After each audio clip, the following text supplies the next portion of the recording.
guys, it's Murs. Welcome back to Harpies in the Trees, where I review horror books with a supernatural focus.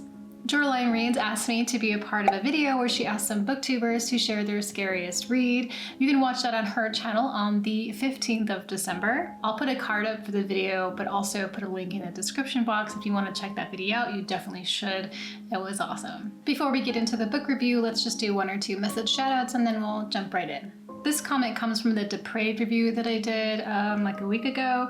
Are You Into Horror says, Schechter writes the best horror of NF serial killers. His book of Ed Gein is extremely disturbing. I love all his writing. I loved it so much that I did order Fiend by Schechter, who also wrote Depraved, because it's another Victorian era killer. So I was just really interested in reading that because it's just like my favorite era for crime. So that's going to be coming soon, so I'm really excited. I didn't want to get Ed Gein because I just felt like I wanted to read something about a killer that maybe I knew a little less about, but I'll probably work my way up there pretty soon. Taylor Caitlin says, you look so much like Aubrey Plaza.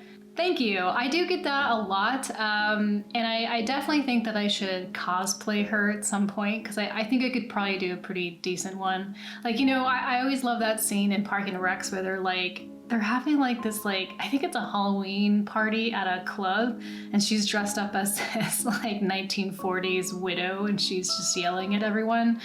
I would love to do that one. Thank you guys for your comments. Let's jump into the book reviews.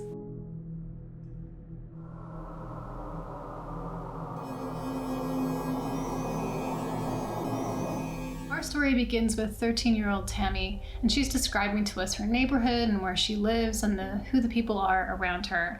And one of the homes that is near her is Miss Judith's. And Miss Judith's house is a very big mansion where just she lives basically. But she had a tragedy that happened not too long ago, maybe like 10 years or so ago.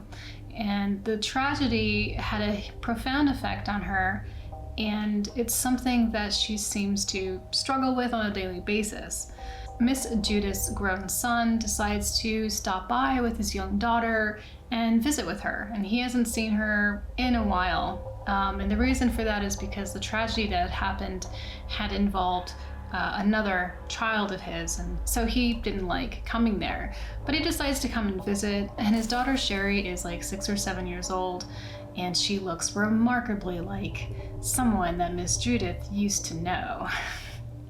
And this sets off a whole entire chain of events of Miss Judith trying to figure out, is this little girl actually who she thinks she is? So this story is a middle grade story. It's hard to be objective, I think, as an adult because it's obviously not written for me. So it does have that, like, it's kind of predictable, you know, you kind of figure out what's happening pretty early on, but the writing style is not very interesting. It didn't really pull me in at all. And I've read many middle grade books that had beautiful writing, that was charming, really created a mood or a location or a time period for you, where you just kind of, I don't know, you could just live in it, you know? And in this story, I was having a really hard time because the writing was okay, it just wasn't really that exciting. And one of the things about the story is, like, there's a clay owl, and the whole story is just kind of around this owl and like, where is it and stuff. And it just really wasn't that interesting. It was sweet, it did have a little bit of humor, but for myself and for 14-year-old me, I don't think I would have really found it to be that exciting. So my rating for this would be 3 stars. The cover art is like what primarily drew me in, and I love this artwork. I mean, just look at it. Like, how creepy is this whole situation? But they're really, like, all of this mood that's on the cover, there's no mood or atmosphere in the book. Like, there's no atmosphere at all whatsoever.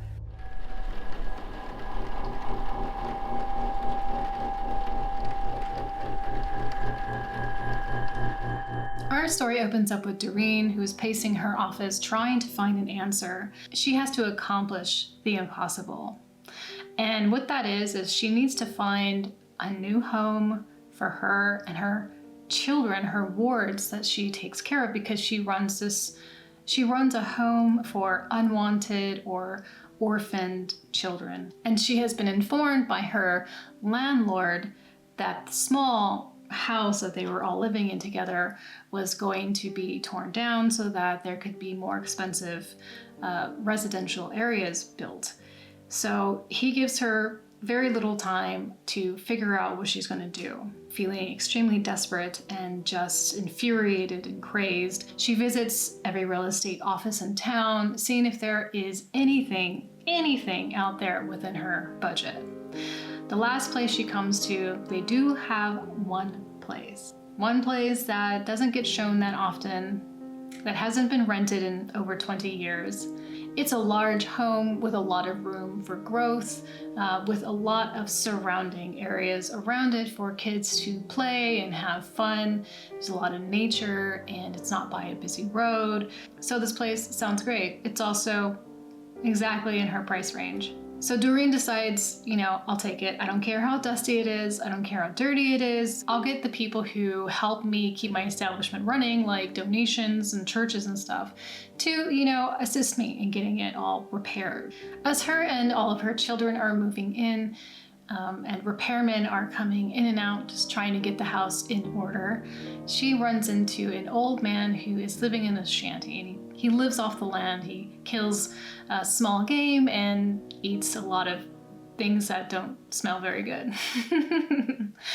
And he's pretty ornery, and he tells her a very ominous warning that she needs to get out of there if she cares about her children. She also runs into a person named Brendan, who is very handsome, smells of horses, but she finds herself very attracted to. As the repairmen are trying to get things done, an accident happens, and this accident is just the beginning of a long series of things going wrong in the house. So there's a lot of cool things in here that I definitely liked. For instance, I love haunted houses, I love abandoned houses, people who move into houses and there's like a dark past, there's secrets. And I also love the idea of the house being tucked away somewhere kind of deep in the woods, because it just adds more to the isolation factor. And this is like a woman who has a problem, she has to solve it, and she's sort of forced to take an option that's not the best option, it's just the option that she can take. And we can all relate to that type of situation, so you're always really curious about how they're going to deal with that. You have the ornery old man in the woods who seems to know something. It has the supernatural. There are a few chilling moments, and there are some interesting interactions between the dead and the living. So the way the dead are working in this book is they project their own lives onto whoever they run into, who barely resembles who they want them to be or who they think them to be. Oh, you're female? Okay, well then you're this female that I used to know. I liked that because it kind of made sense to me, because as humans we project so much onto people, and so many times you see one person one way and they are not that way at all. So of course it makes sense that the dead would project their own lives onto you, right? But what I didn't like about the book was that it was predictable. The relationships are predictable, how you think the events are gonna go, or so you do sort of see it coming already. Like everything that's kind of like off in the distance a little bit is you see it. And also, and I think mostly what I didn't like about it was that it has no mood, has no atmosphere, and it had no suspense, it had no tension, and it had no buildup. It's not descriptive writing, so there wasn't a lot of descriptions of the house itself, which was sad for me, because I really like just getting to know the insides of a house, especially because in my mind I can just see it so much better. And with Come Down Into Darkness, it's like I only saw like a hallway, a bedroom, a kitchen, and a basement. And it's like, I know that there's other stuff in the house, but I just don't know what it looks like. I don't even know what the outside of the house looks like. Doreen's character most specifically was a character that was slightly annoying to me. It seems like Doreen, like every time something happened, she'd be like, no one's taking my children. And then like the next page, she just like, but every time they came to her with a problem, she was just like, you're just hallucinating. She's just so concerned about keeping them ignorant from anything happening that she's just kind of putting them in danger. Because if you're stressed and you're in a place where you're worried about money and you're worried about the social services and you're worried about all this stuff, I can see a person, you know, kind of breaking down and not being able to make, you know, good choices. But in this instance, it didn't really feel like that. It just felt like that was just her normal MO. It was like, oh, something happened, let me react to that. But don't let me actually try and prevent that from happening again or be proactive about anything. So as a caretaker, she wasn't really that good of a caretaker. You know, we never got to see like their relationships, if they had any particular specialness to them, or through the actions of her actually, you know, I don't know, demonstrating that she had this bond with this kid. It was just like her being like, oh my God, I love these kids so much. So that was like shallow for me. Oh God, I wish I could tell you guys about this one part, but I just feel like, how can I do it so it's not? So one of the things that the dead wanted was they wanted the kids to turn against their foster mother or their caretaker, Doreen. This ghost just wanted them to say, she's a whore, she's a hussy. I just thought that was hilarious because I just didn't understand like why that would be scary. If I had read this when I was 14, I think it would be different.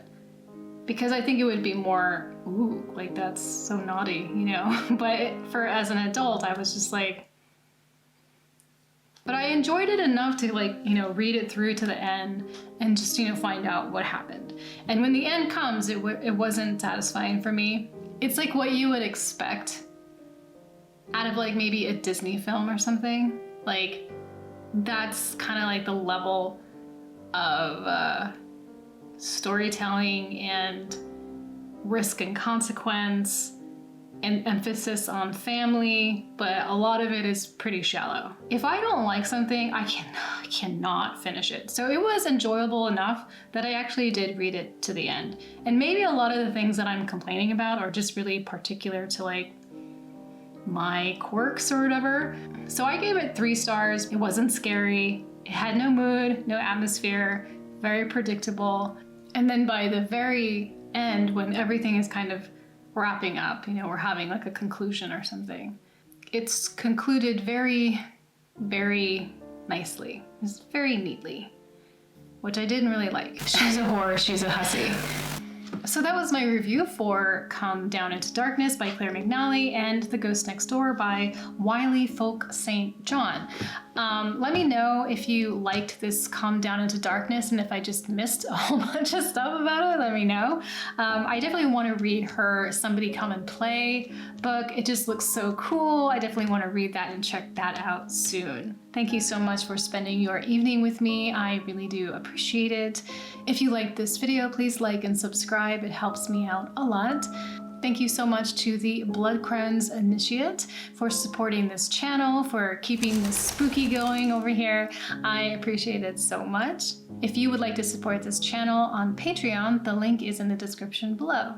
You can find me at Harpies in the Trees on Instagram, and you can also find me on TikTok, sadfangs_x. Please take care of yourselves, watch out for each other, and I will talk to you next time.